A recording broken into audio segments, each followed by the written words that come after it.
The ability to rotate an object at any angle is one of the most important foundational strategies or abilities that we can have when we're working on our 3D models. Let's get started. All right, if you notice on the screen, you're going to have three different boxes that they want you to change the certain angle or the rotation of those boxes. So first step is to always click on the box, and what you're looking for is not the white squares or the black squares or these pyramids that allow you to go up and down. What you're looking for actually are these angles. If I zoom in really quickly, you can kind of get an idea of what I'm talking about. Once you hover over them, you start to see a degree sign as well as a circle that will show you that you can rotate it. So once you hover over the arrows, okay, and if I'm trying to make this type of rotation to it, it'll give you an idea as to what you're actually changing.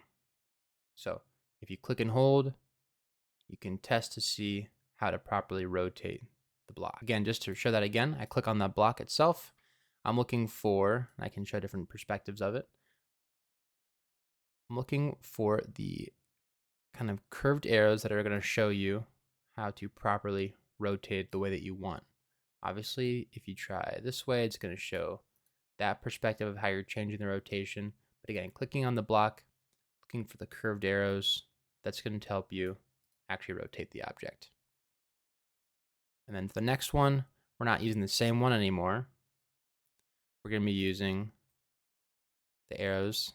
They're kind of at the base of it on the right side. That's going to allow us to rotate.